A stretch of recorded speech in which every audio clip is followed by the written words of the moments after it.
एक अनुरोध है कि कृपया वीडियो को लाइक और शेयर जरूर करें तथा चैनल को सब्सक्राइब करें और करवाएं। वीरेंद्र सिंह और तेज सिंह नौगढ़ के किले के बाहर निकल बहुत से आदमियों को साथ लिए चंद्रप्रभा नदी के किनारे बैठ शोभा देख रहे थे।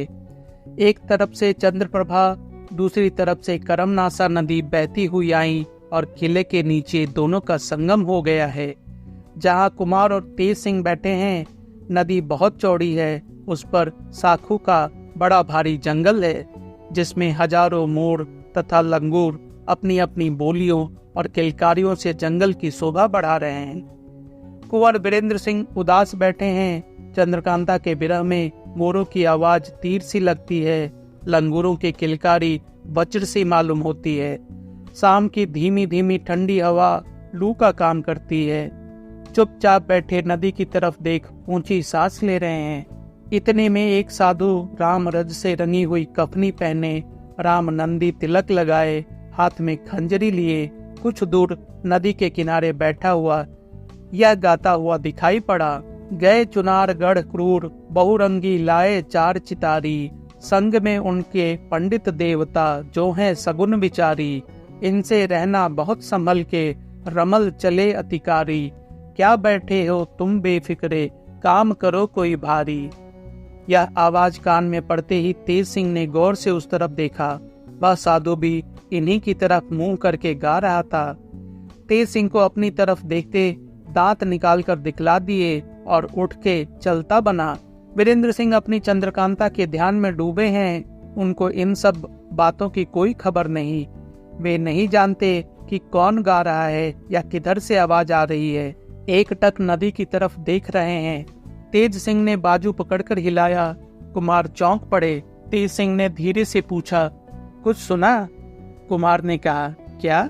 नहीं तो कहो।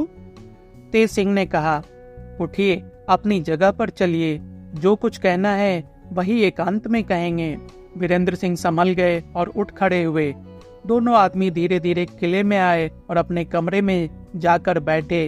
अब एकांत है, सिवाय इन दोनों के इस समय इस कमरे में कोई नहीं है।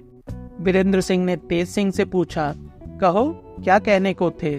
तेज सिंह ने कहा, सुनिए, यह तो आपको मालूम ही हो चुका है कि क्रूर सिंह महाराज शिवदत्त से मदद लेने चुनारगढ़ गया है। अब उसके वहां जाने का क्या नतीजा निकला वह भी सुनिए। वहां से शिवदत्त ने 4 अय्यार और 1 ज्योतिषी को उनके साथ कर दिया है। वह ज्योतिषी बहुत अच्छा रमल फेंकता है। नाजिम पहले से उसके साथ है। अब इन लोगों की मंडली भारी हो गई। ये लोग कम फसाद नहीं करेंगे, इसीलिए मैं अर्ज करता हूँ कि आप संभल कर रहिए। मैं अब काम की फिक्र में जाता हूँ। मुझे यकीन है कि उन अय्यारों में से कोई न कोई जरूर इस तरफ भी आएगा और आपको फांसने की कोशिश करेगा। आप होशियार रहिएगा और किसी के साथ कहीं ना जाइएगा, न किसी का दिया कुछ खाइएगा, बल्कि इत्र फूल वगैरह भी कुछ कोई दे तो न सूंघिएगा। और इस बात का भी ख्याल रखिएगा कि मेरी सूरत बना के भी वे लोग आए तो ताज्जुब नहीं। इस तरह आप मुझको पहचान लीजिएगा। देखिए, मेरी आंख के अंदर नीचे की तरफ यह एक तिल है जिसको कोई नहीं जानता। आज से लेकर दिन में चाहे जितनी बार जब भी मैं आपके पास आया करूंगा, इस तिल को छिपे तौर से दिखलाकर अपना परिचय आपको दिया करूंगा। अगर यह काम मैं न करूं तो समझ लीजिएगा कि धोखा है। और भी बहुत सी बातें तेज सिंह ने समझाई, जिनको खूब गौर के साथ कुमार ने सुना और तब पूछा, तुमको कैसे मालूम हुआ कि चुनारगढ़ से इतनी मदद इनको मिली है? तेज सिंह ने कहा, किसी तरह मुझको मालूम हो गया।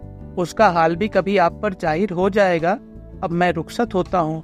राजा साहब या मेरे पिता मुझे पूछे तो जो मुनासिब हो सो कह दीजिएगा। पहर रात रहे तेज सिंह अय्यारी के सामान से लैस होकर वहां से रवाना हो गए।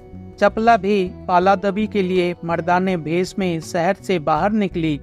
आधी रात बीत गई। साफ छिटकी हुई चांदनी देख एकाएक जी में आया कि नौगढ़ चलूं और तेज सिंह से मुलाकात करूं। इसी ख्याल से कदम बढ़ाए नौगढ़ की तरफ चली। उधर तेज सिंह अपनी असली सूरत में अय्यारी के सामान से सजे हुए विजयगढ़ की तरफ चले आ रहे थे। इत्तेफाक से दोनों की रास्ते में ही मुलाकात हो गई।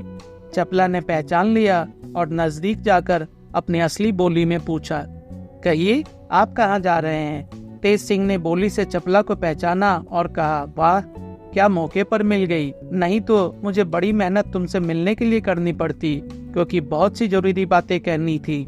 आओ इस जगह बैठो। एक साफ पत्थर की चट्टान पर दोनों बैठ गए। चपला ने कहा, कहो वह कौन सी बातें हैं? तेज सिंह ने कहा, सुनो, यह तो तुम जानती ही हो कि क्रूर चुनारगढ़ गया है। अब वहाँ का हाल सुनो।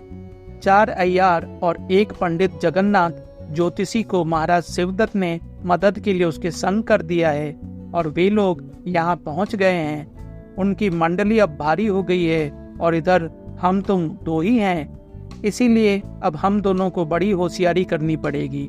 वे अय्यार लोग महाराज जयसिंह को भी पकड़ ले जाएं तो ताज्जुब नहीं। चंद्रकांता के वास्ते तो आए ही हैं। इन्हीं सब बातों से तुम्हें होशियार करने में चला आया था। चपला ने पूछा, फिर अब क्या करना चाहिए? तेज सिंह ने कहा, एक काम करो, मैं हरदयाल सिंह नए दीवान को पकड़ता हूँ और उसकी सूरत बनाकर दीवान का काम करूँगा। ऐसा करने से फौज और सब नौकर हमारे हुक्म में रहेंगे और मैं बहुत कुछ कर सकूंगा। तुम भी महल में होशियारी के साथ रहा करना और जहाँ तक हो सके एक बार मुझसे मिला करना। मैं दीवान तो बना रहूंगा ही, मिलना कुछ मुश्किल ना होगा।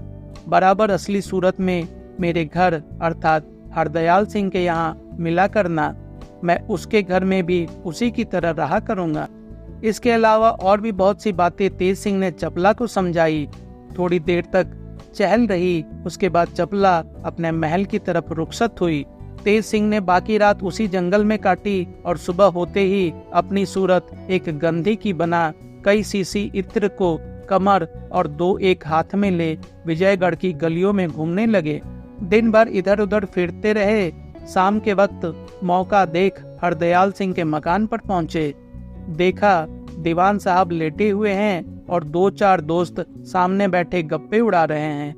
बाहर भीतर खूब सन्नाटा है। तेज सिंह इत्र की शीशियां लिए सामने पहुंचे और सलाम कर बैठ गए।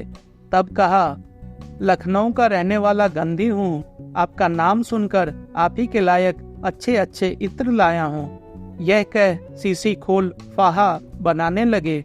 हरदयाल सिंह बहुत रहमदिल आदमी थे।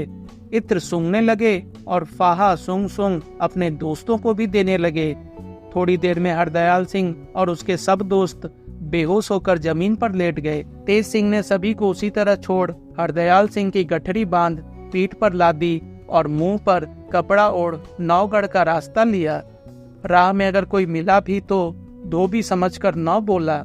शहर के बाहर निकल गए और बहुत तेजी के साथ चलकर उस कुओं में पहुंचे जहां अहमद को कैद किया था। किवाड़ खोलकर अंदर गए और दीवान साहब को उसी तरह बेहोश वहां रखकर मोहर की उनकी अंगूठी उंगली से निकाली, कपड़े भी उतार लिए और बाहर चले आए। बेड़ी डालने और होश में लाने की कोई जरूरत न समझी। तुरंत लौट विजयगढ़ आकर हरदयाल सिंह की सूरत बनाकर उसके घर पहुंचे। इधर दीवान साहब के भोजन करने का वक्त आ पहुंचा। लौंडी बुलाने आई। देखा कि दीवान साहब तो है नहीं और उनके 4-5 दोस्त गाफिल पड़े हैं। उसे बड़ा ताज्जुब हुआ और एकाएक चिल्ला उठी। उसकी चिल्लाहट सुन नौकर और प्यादे आ पहुंचे तथा यह तमाशा देख हैरान हो गए। दीवान साहब को इधर उधर ढूंढा मगर कहीं पता न लगा।